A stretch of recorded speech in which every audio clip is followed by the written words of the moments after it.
Right now on Full Custom Garage, Master Metalman Ian Roussel takes on the wild world of dune buggies. This buggy's the real deal. It's a 60s Survivor.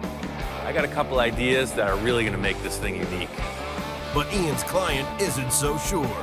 We're on a time frame. Her birthday's coming up soon. Got plans for this thing. I think he's gonna be stoked, and I think it's gonna work out really good. As the build progresses, Ian brings in some heavy artillery to help the cause. What do you think, Inspector? I got a dune buggy and a forklift and a dream. What more do you need?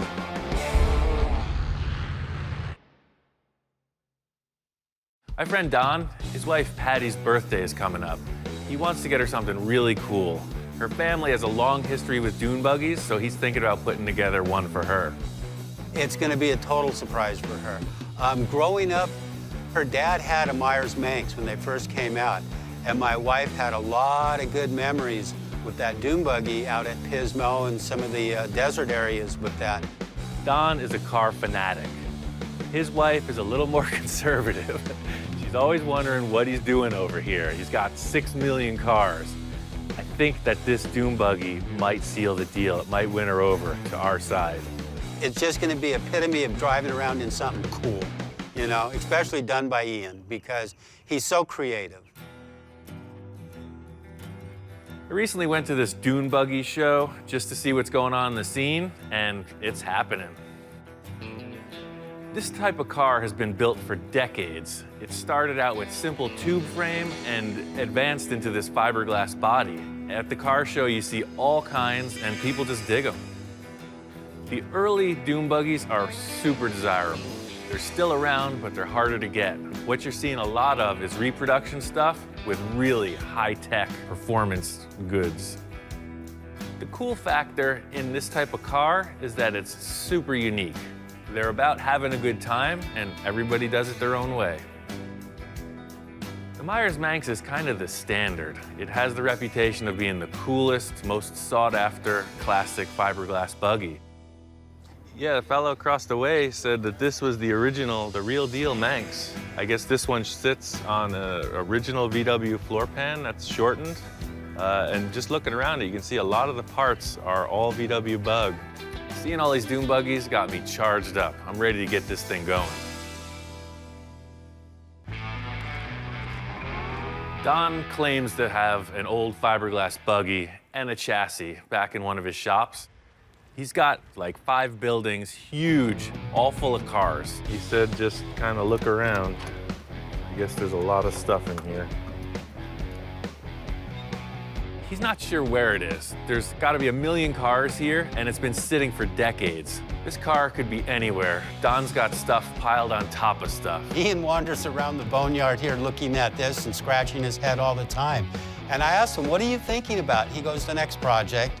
So we have lots of stuff here to work with. The whole game plan here is search and destroy. It's gonna be a lot of digging, fighting a lot of cobwebs, but if he says it's here, I bet it is. He's got a pretty good memory. There's stuff that can be hot rods out there. They could be gassers. They could be lead sleds. There's a variety of cars that I have here. There's just so much stuff here. Maybe I'm not gonna build the fiberglass buggy. He's got a bunch of tube frame rails. He's got some Jeeps. There's all kinds of stuff. If I don't find this buggy, it's definitely gonna be something in these buildings. Now this is slick. Oh man. This Sterling is kind of a funky car. It's probably why it's sitting back here in the shop. They have a look, but it's not the look I need. Everybody's got their taste in vehicles. You look at Don's collection, he's got Mustangs, muscle cars, bitchin' trucks. I pull out the junky old dune buggy from the back corner. This is what I'm looking for. Perfect. It's pretty freaking rough, but these bodies weigh like 150 pounds. This is perfect. He's got a chassis here. It looks like it's 68 or 70. It's all here. All the brakes are here, emergency brake, steering, suspension, transmission. This must have been somebody's buggy project that they never got to. This is perfect. This buggy's the real deal. It's a 60s Survivor. I don't know where it came from. Don's wife, all growing up, her family vacations were dune buggies at the dunes. It could be her father's, mother's, brother's, cousin's, uncles. There was a lot of dune buggies going on in this family, and this thing's still here, untouched for decades. That old dune buggy body was something that my father-in-law had dug up years ago out in the desert from a guy that his son had crashed it. So the front end has pretty much been busted off of it, the gel coat shot, and it is in really rough condition. It really needed to be cut up and thrown in the trash can. It was that bad. It's like a Halloween costume. I love it. See, this is super light. This is perfect.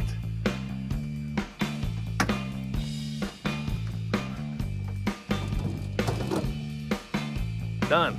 Let's drive it. The only thing I can see for me as a down point is the body is thrashed. It seems like the nose was either broken off or cut off. There's a really bad patch job across the whole front of the car. The car was segmented at some point in its life. Don was really skeptical at first. This car was literally discarded in the back of the shop. It was on its way to the trash bin. This is probably the biggest piece of junk on the property. It really is, with no exaggeration.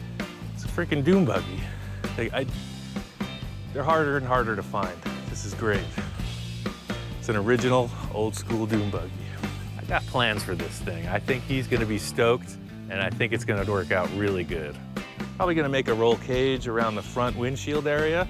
So it'll have like 2 hoops that come up, some kind of center bar. The big question mark in this is the rotten fiberglass body. It's kind of out of my league, but I know a guy who could do the thing.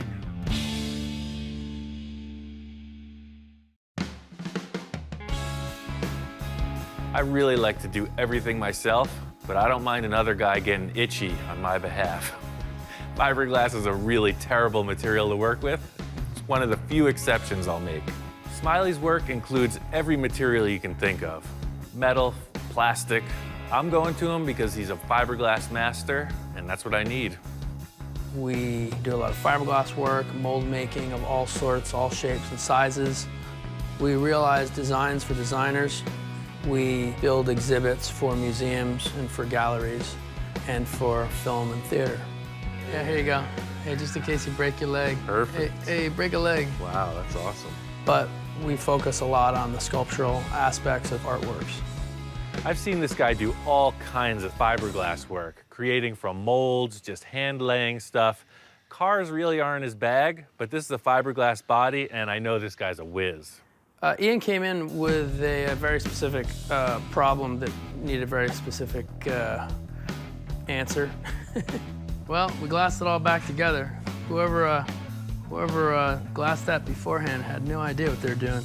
His problem was his car. It was poorly refabricated, it was poorly altered, and it needed some retrofit.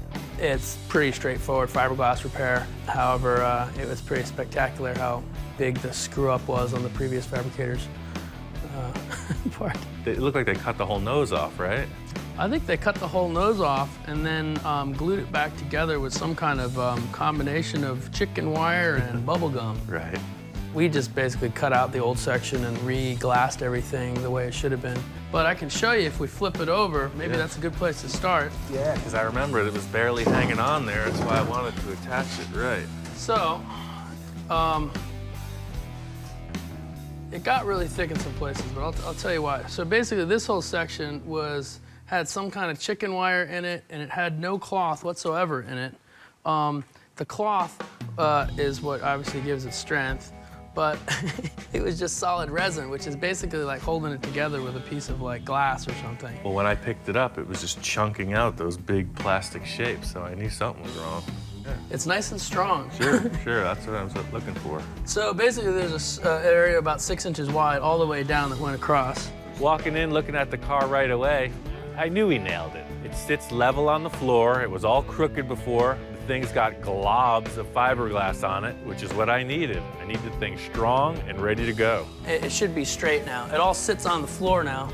Yeah, because that was the thing too. The whole thing was really crooked. It was put on like right. that.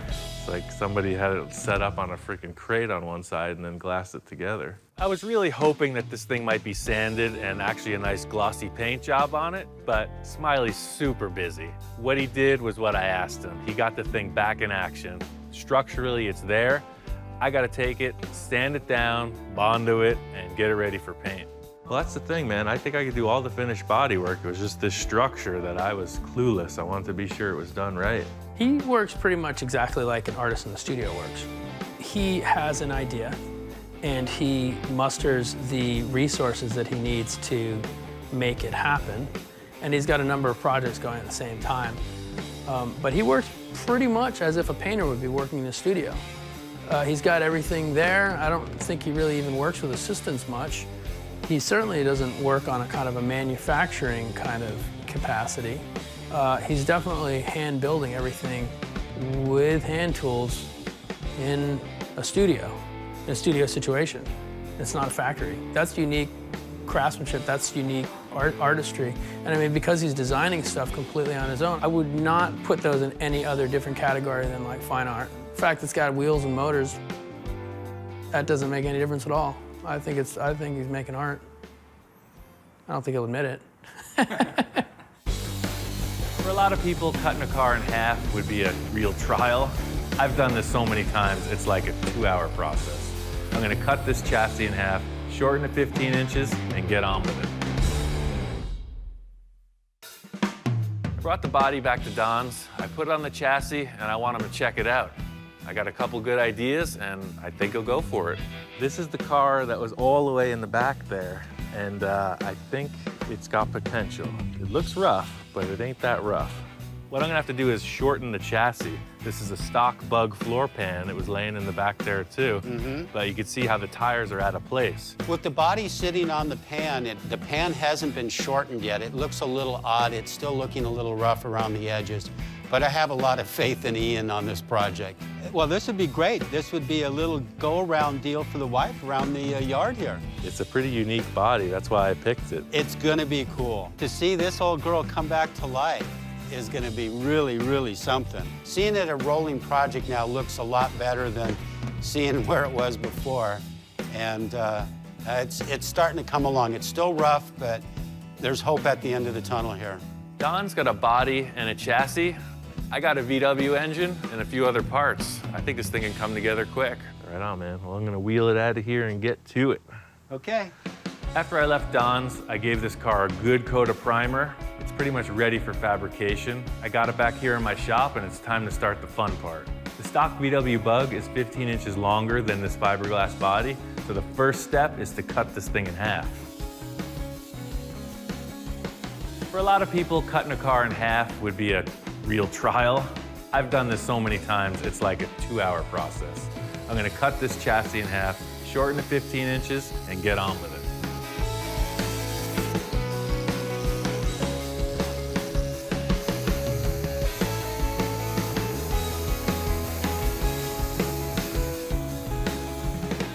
The whole mode of how I'm putting this thing together is to work through it as quickly as possible. I'm gonna get the structure in place and then put whatever linkages I need in later. Shortening this chassis isn't a big deal for me, but I'm really making it mine. It's finally, I'm doing some work on it. It's been just conceptual up to this point, so it's cool because I'm starting to make some decisions. Inside the VW pan, there's a whole bunch of stuff. You have cables that control the heater, you have a throttle cable, you have a clutch cable, you have emergency brake cables, you have a shifter rod, and a brake hose, the brake line. When I put the engine in, I'm gonna put all these tubes back in the chassis, so I'm not even concerned with it at this point.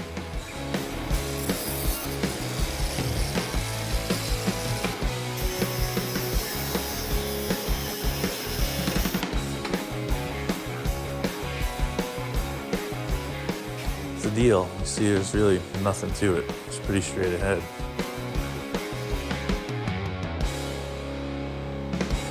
So I'm making all the cuts just a little bit short of where they should be. The idea being I'll slip this thing together and slowly make cuts until it fits within a 1/16 of an inch so I can weld it nice.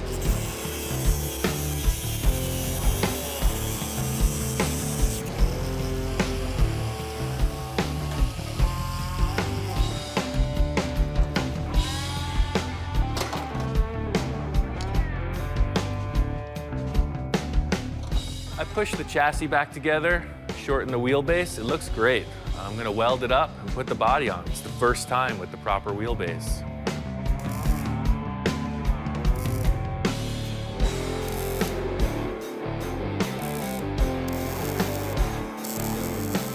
I knew that this body was built for a VW chassis, but this is a later model than the body was. These were for 60s Beetles that had a swing axle. This is probably a 1970 or so. So I really wanted to put the body on once the chassis was shortened and be sure it fit. I never knew if it would fit until now. All my calculations are correct.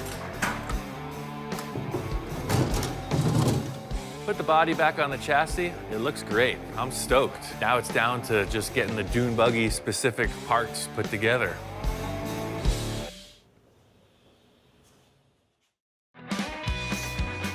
I wasn't even looking for a dog. I don't even like dogs. This guy showed up next door, won my heart. Hellhound. You weren't relieved from your guard. It was a movie about some vampires back when I was a teenager. And the Hellhound, you know, is the most vicious beast ever. And the whole idea with having a shop dog is he's the guard. You leave, he's on duty. I don't know if it's gonna work out. Think you can have a snack and then just mosey on out on your own accord? It doesn't seem to be very ferocious. If I walk away, I come back, he's asleep, he's eating. It's not a very vicious animal. Thank you. Thank you. Ready to yelp. All right, so it just looks like it's missing a top. It won't have a top, but I'm gonna make a roll cage. The look of all the Dune Buggies is the roll cage. Some of them had a single hoop, that was really early stuff. I wanna make mine a little more updated. It'll be safer, so I'm still making it with that classic Dune Buggy look, just better and stronger.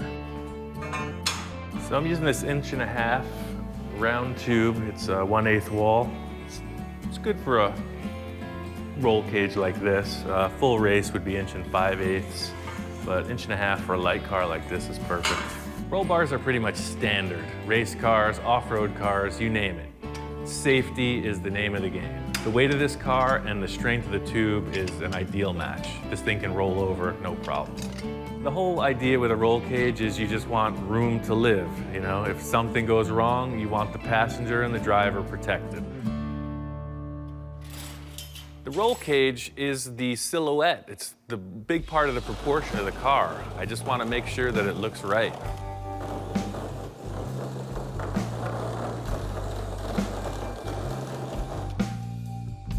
This hoop fits the car perfectly. It's definitely too tall. I designed it that way so I can adjust it. It's really just about making the second hoop and then putting the crossbars in. It's all about how I fit in the car.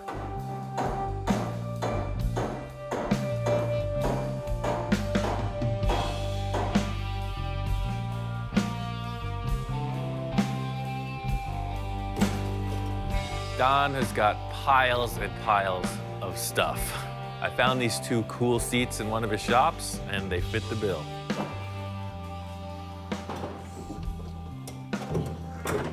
When I'm setting up a car, sit in it, it's all about how I fit. If the seat fits me, it's gonna fit almost everybody.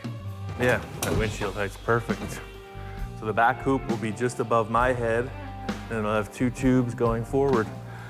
So, same deal as this. I'm gonna make 1 more hoop, cut 4 bars to cross over the center and go back and attach it to the car body.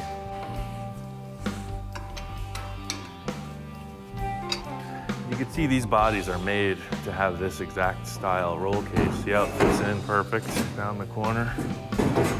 It's like when they did the glass, they designed it to have a roll cage in there. So you see it fits right in. This is good for me. I mean, there's plenty of leg room.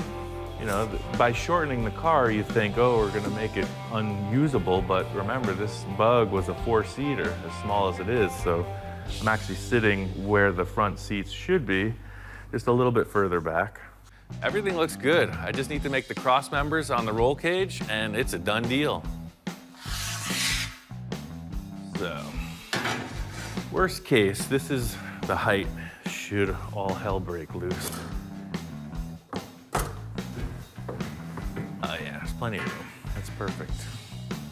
That's the height. The next step is to trim the lower sides of the windshield tubes and commit to this height. You can see the tube comes straight through, and I'll actually want to angle this windshield back a bit also. And that ain't happening because of the tire. So I'm gonna cut this off, and I'm gonna have to reattach with some kind of a different plate.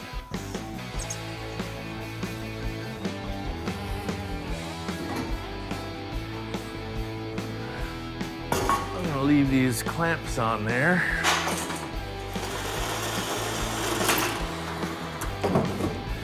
That fits better now. So it's really all about the rake on this windshield. See, pulling it back to there looks pretty good.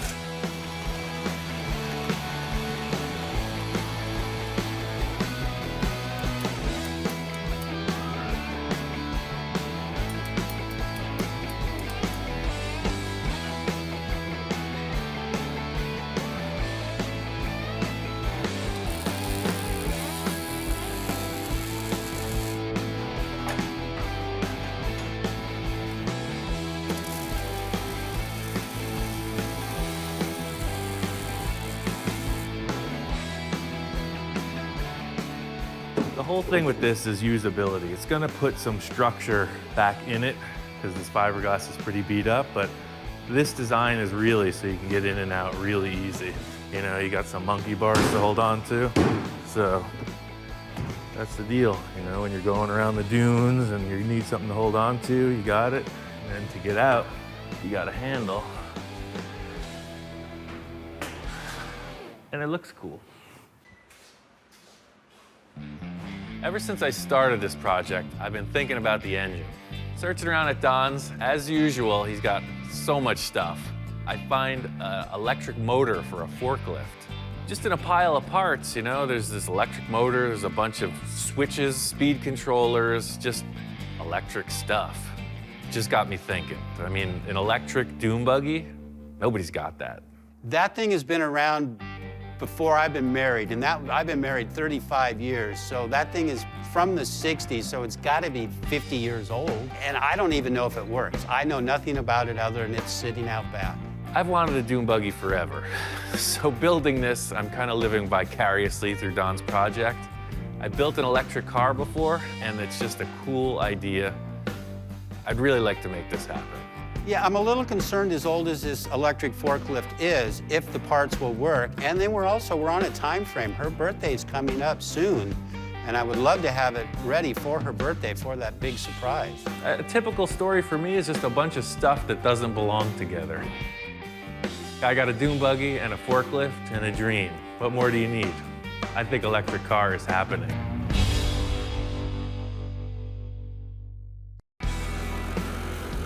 Today I got all the stuff set up to make this thing motorized. Body's on, the chassis is ready. It's time to make this thing roll. Scabbed a bunch of parts off of an electric forklift. I got a 24-volt DC motor, some kind of a speed controller, a bunch of solenoids, and a bunch of cable. This is pretty much all the stuff it takes to make this car move. It's just a matter of getting it together. When I took this whole thing apart, I didn't think to test the motor, because I was so excited that it was free, I just grabbed it and ran. So it turns out the motor was seized. It wouldn't spin at all. I hooked up a battery and it was completely locked up. It's really a bummer because I got this motor for free, expecting to just go forward and immediately hit a wall. I have to put power to it and see what it's gonna do. It's a pretty sad state. This motor sounds more like a siren or something. It's really grinding. It's whining. Electric motors are typically silent, and this one sounds like something terrible. It'll be the only dune buggy with a real, authentic engine sound. The crazy thing is this motor is operating. I put 6 volts and then 12 volts to it. It spins free. It's just making a weird noise. Full speed ahead with this program. I don't care what it sounds like as long as it works. This motor has to plug in to that shaft. This shaft is what spins the gearbox. That's basically what we gotta do is stick that thing onto that thing. The big challenge in this motor swap is the coupler. I'm I'm having to create some kind of a cockamamie idea that mates this forklift motor to the Volkswagen transaxle. The coupler's gotta be strong and it's gotta be balanced. I found a shaft that matches the VW transaxle. I got a collar that matches that diameter shaft, and I'm gonna weld it together and run it. I just transferred these holes to this square frame. So this face goes up against the transaxle. The same bolt pattern as the Volkswagen engine, and they're centered so that the two drive shaft things are lined up. I put together some really hairy contraptions. This thing is pretty dialed in. It's loose, but it's gonna work. It seems like it's gonna work. That fits the Volkswagen transaxle. What do you think about that? It's gotta work. I'm going off the standard VW gearbox, so it has a neutral, which is perfect. I don't have to worry about the tires spinning. So it's kind of a safety mode. I'm just gonna hook up the motor and run it, see what happens with no stress on it. The big question mark is, how does this thing spin? So being in neutral and running it 6 volt and then 12 volt, it's cool. It's not perfectly balanced, but it's damn good. The cool thing about this dog is the first couple days he was sketchy, but he's becoming shop dog. It seems like the dirtier he gets, the mellower he gets. So I'm just not gonna wash him. It's such a bummer. It seems like anything that can go wrong will. This electric motor spins the reverse of what a Volkswagen engine does. That means we have 4 reverse gears and 1 forward gear. It's in reverse now, which will make it go forward. It's something I need to figure out. Yeah, there it is. I'm not gonna get caught up in the fact that reverse is forward. Sometimes things go sideways for me. It's still gonna move. First gear is here, and then second gear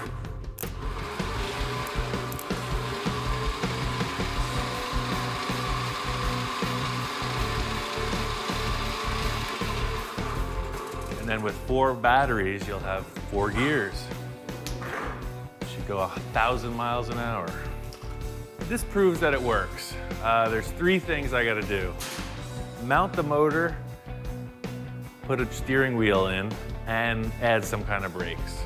It's pretty straight up. I cut through one of the brake lines, so if I hook that up, the brake should work. I'll hook up the steering wheel, and it's ready to drive. What do you think, Inspector? Think it's all right? He's schooling you?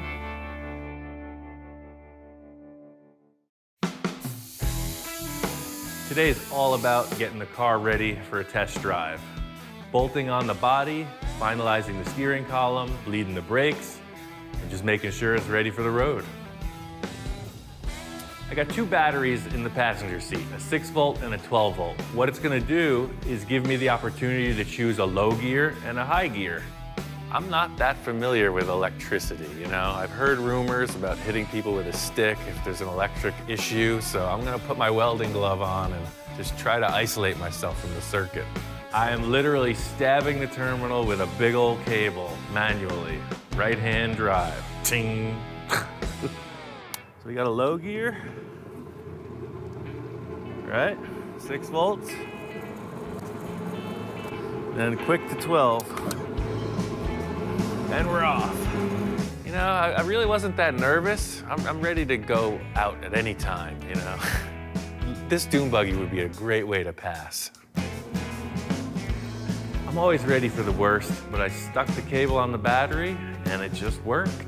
The wild thing is when it was no load on the motor, it was humming, it was making a terrible noise, but once there's the load on it, it smooths out. I think it's just gonna get better and better.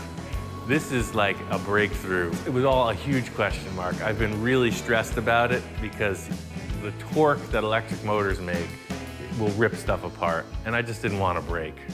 So having this thing operate smoothly is a tremendous relief. It's kind of anticlimactic because it works. I mean, it would have been a really great thing if it blew up or flipped over, but it just cruises. This thing rocks out. It works great. I'm really happy with it. The motor, perfect. I think it's gonna last a long time. It would have blown up right away if it was messed up. It just needed to wear back in. Brakes work, steering works. It's dune buggy time. This test is a complete success. What I have to do is figure out a way to switch the voltage properly. I got a bunch of solenoids, I'm gonna try that out. So what it's gonna do is, it'll be a mechanical switching mechanism, choosing the voltage instead of my hand. It's just safer. It's all about the wiring at this point. I gotta talk with my friend Todd. He knows a little bit more about circuits, etc. Bunch of electrical whiz that I have no concept about. What I need to know is what you want as far as control. I want as little control as possible, Right. with as much power as possible. Simple Those are the parameters. perspectives, so that's where we use the big ones. This was actually the whole control box from the electric forklift. What this box did was controlled a series of hydraulic motors, but we're repurposing everything to control one single motor instead of a series of smaller ones. I want to take this relay, I want to take this relay, I want to take that relay, and I'm gonna write a schematic on it, and we'll just wire it and Yeah, and whatever check it for fittings. functionality. Yeah. Todd had a pretty good idea on how to make a speed selector for this, so he just drew out a schematic and I followed his drawing. Cool little project, definitely. And I think I can make it happen. While Todd's getting all the technical stuff out of the way, I know enough to get these wires straightened out. Every time a wire passes through the body, it has to have an insulator on it, so I'm just drilling a series of holes and fittings in the firewall. I gotta build a battery rack, set up a solenoid rack, and after that, it's just screwing wires together. I'm gonna show off all the electronics. Instead of seeing a gasoline engine, you're gonna see this whole Frankenstein contraption under the hood. I'm gonna put in some flashing lights, disco ball. It's gonna be awesome. This part of the process is the final step. As long as we get this speed controller mounted, it's onto the paintwork. Nothing in this build has been that big of a challenge except for the electronic components. That's the big task here in the whole project. Making progress? Yeah, I did exactly what you said on your sketch. I couldn't get 4 6-volt batteries, so I mixed it up. I got a golf cart battery, a truck battery, a boat battery, and a forklift battery. So it's kind of like Tetris in here, but it works. Well, it looks like everything's hooked up properly. And then this is your switch circuit here? Yeah, I couldn't find a slide switch or a rotary. So, you know, with the 6-volt, it was really just a bump to get it rolling. Okay. So it's push button, so it'll go. 6 will just get you rolling, and then that's cruising speed. Second gear is 12 volts. Third gear is 24 volts. And because I don't know if that 36 is gonna fly, I just put it on a momentary. Instantary. If it seems like it's gonna work, we could just put a switch there. So let's see if it Yeah, works. that's right.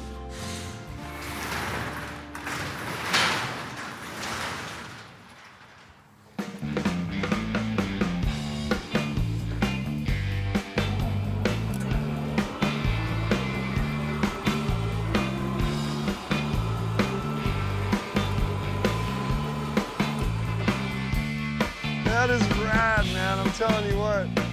I didn't think it'd go that quick. And he's still got 4 gears.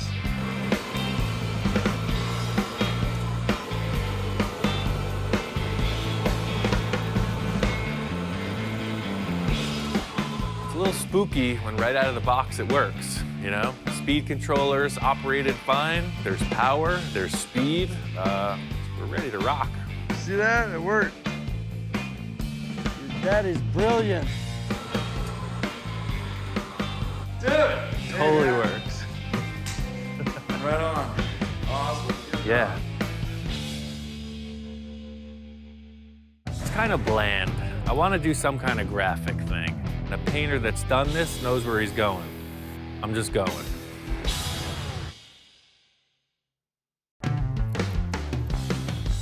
Now that this car is running, I looked at it driving around a little bit. It's kind of bland. The body's a cool shape, but it's just one big blank thing. No trim work, nothing. It's just a shape. I want to do some kind of graphic thing. It's got to be an exciting car. It's a fun car, so I got to come up with something cool. Graphics are really time-consuming.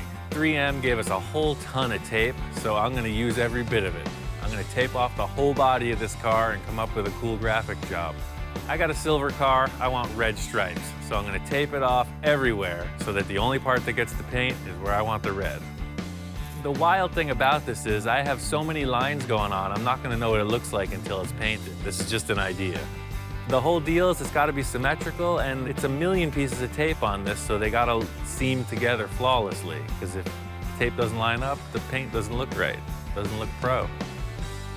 I don't have a lot of experience with paint, so I really don't know what this is gonna look like until it's finished.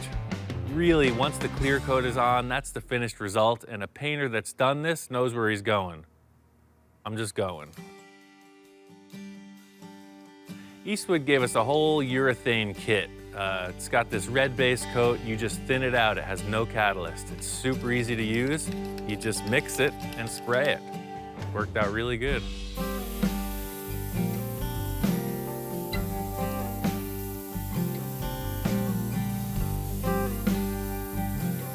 I didn't talk to Don about any graphics. He saw the car primered and loved it, so I hope when I show it to him, it flies. It's kind of dim where I was spraying it, so I rolled this car out in the sun to check it out, and it's pretty much the moment of truth. Did I make it? I started peeling it back, and the glitter was just popping. The sunlight was hitting that, it looked great. And then Dawn shows up. I don't know, Ian. Red's not one of her favorite colors. Oh, but that glitter sure looks nice. Even though red might not be your favorite color, come on. Every gal is a fiend for glitter. Shit, love the glitter. Right? Look at that metal flakes. Oh, wow. That's Old really school starting Dune to come Buggies. alive now. That looks really cool. When Don saw this thing in the sunlight, he was sold right there. He thought Patty, even though red wasn't her favorite color, he thinks she's gonna dig it. Not only do you have glittering lightning bolts, but you got a double red line there. That looks really cool.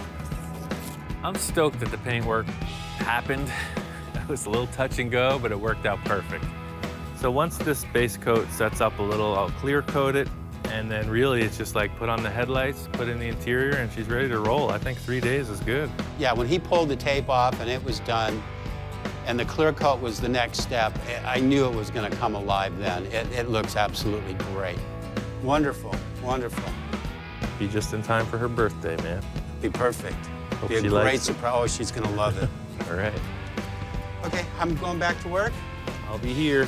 This isn't a really technical paint job, but it's way further than where I was going originally.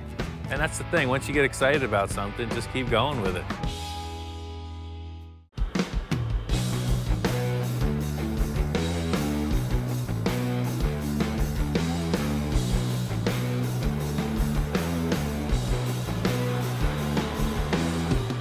Finally got the car all dialed in.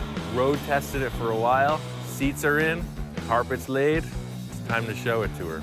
Don and I are gonna reveal the Dune Buggy, and I really hope Patty likes it. She knows we've been working on something. She doesn't know what we've been working on. So I think this is gonna be a total thrill for her. She's been around the Dune Buggy stuff all her life. Her dad used to take her out, cruise in the desert many, many, many times. And she's such a tomboy. This is gonna work out perfect for her. Don't walk me into something. And here is your birthday present. Oh, I like the red. Wow, this is, oh, and you carpeted it.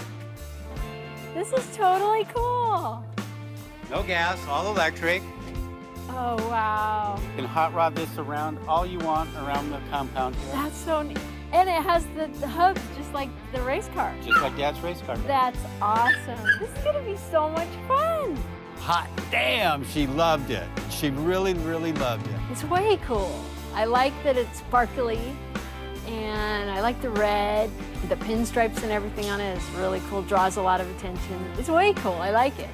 Yeah, we actually found this back in the shop way back at the end. It was buried under a bunch of stuff, and we restored the whole thing. That is so cool. The thing that Patty responded to most was all the reused parts. We're on the same wavelength in that she's not looking to spend a bunch of money. She doesn't want a super fancy car. So the fact that we used all the stuff that was around her family's compound really turned her on. All of those parts are repurposed from something else. I mean, I don't think he spent hardly a dime on it except for maybe some headlights and a couple other things. I mean, we're into this thing for next to nothing. So the whole deal is it drives just like a car with the brake and steering, but there's no gas pedal. You just have this switch. So if it's in neutral, the motor just turns on. Really? And that's it. That's all you do, is on and off. And there's different speeds, so you don't have to shift. That's your shifter. I think my favorite thing that Ian did with the car is going electric with it. I think that is just way cool, and it shows how talented he is. I was kind of nervous because it's electric, so it's different. It's completely different. So I wanted to drive it, but I was also nervous about damaging it or doing something. But it's really cool to drive. It's a lot of fun. I love it! The cool factor about this whole build was that Patty's family was into dune buggies. I mean, for years, like old school when the thing first happened. So to restore this original Survivor and give it back to her, it's like it came full circle. As far back as I can remember, my dad, he always raced cars, and he always had dune buggies. We always went to Pismo, and he had a Myers-Manx, and it was a lot of fun. And just looking at this makes me remember how much fun I had with my dad and with my sisters. And I'm not a girly girl, I'm total tomboy, so this is totally perfect. Don was totally stoked. His big issue was this was a gift to Patty. He didn't want to end up in the doghouse, so me pulling this off for Don was really like an ace in the hole. Yeah, Ian did such a wonderful job on that, and my wife is so happy. I don't think we could have got her a better birthday gift than this. It was absolutely fantastic.